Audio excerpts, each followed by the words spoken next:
Okay, so I'd probably say my favorite memory was a mix of all Blue Wednesdays and just so many memories that I have from doing Food for Kids. So the all Blue Wednesdays were just funny because the first day Phil came in to teach and he was wearing like a blue shirt, blue jeans, blue shoes, and like everything blue. And then I don't remember who said it, but somebody made fun of him. And then the next Wednesday, Griffin texted everybody and was like, guys, in honor of Phil, we're going to do an all blue Wednesday and everybody's going to dress in all blue just to make Phil feel welcome and included. And then like everybody wore all blue and it was just really good and really funny. Like, and then we did all denim the next week because like denim's blue and it was just really funny to see what everybody did. And then Food for Kids was just awesome because we would always play volleyball and kickball. Like none of the kids know any of the rules for playing. So it's just like they just kick it into the outfield and then they run. And then as they're running, they don't realize like the ball's right next to them. And so they're always getting like pelted with balls.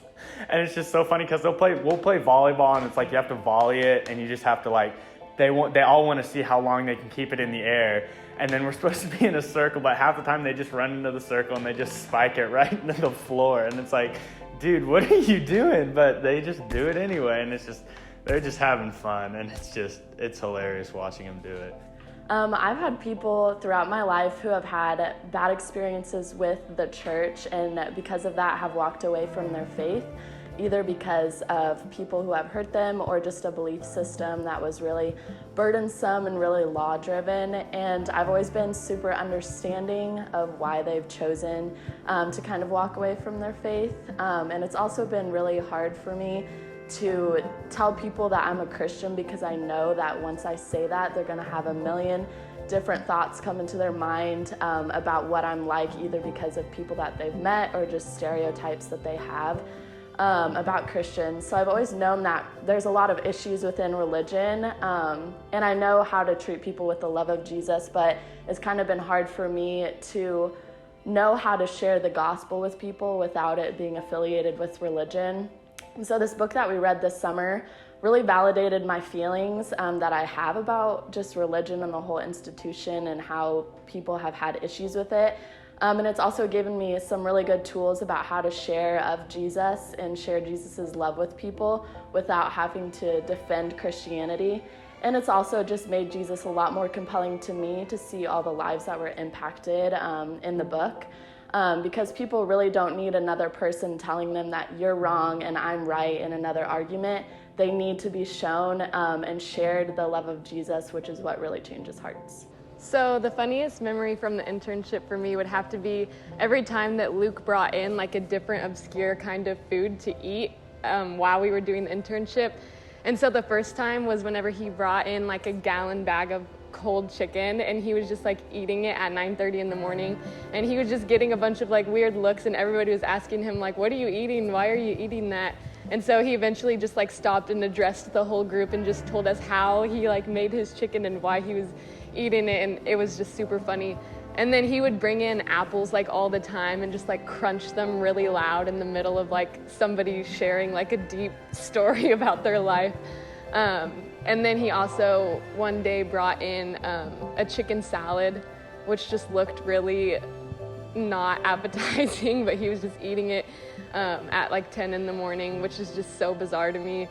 And then my last and most favorite one was that he brought in a can of tuna and like got out his like pocket knife and was trying to like open this can of tuna like while somebody was sharing at the internship, and then just proceeded to eat the tuna at 10 in the morning. It was hilarious. I think the biggest way that my heart was stirred to be more active in my faith came when Justin asked us the question, why would anyone want your life?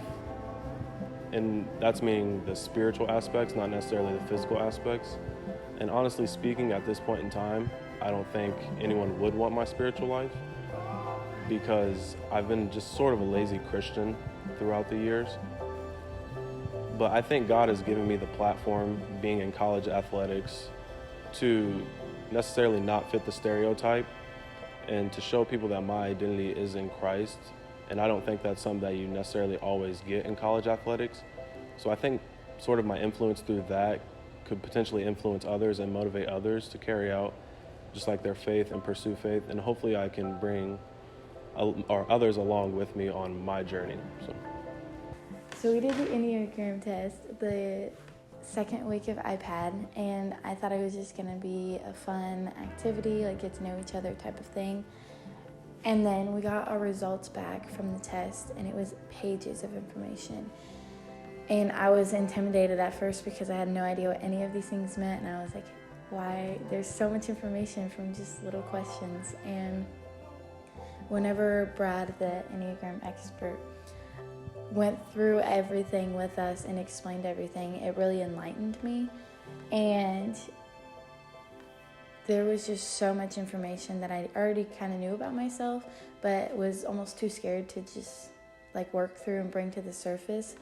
Like they talk about your negative tendencies and attributes, and I knew I had all of them, but I just didn't want to admit it, or I was just kind of defeated and didn't want to work through them. And then Dave Hine and I sat down and we talked about why I did those things and what happened in my past to make those things a tendency.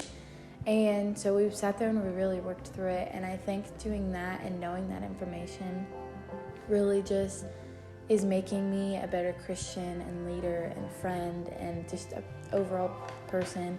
And I think that with that information, I'll for sure keep growing as a person.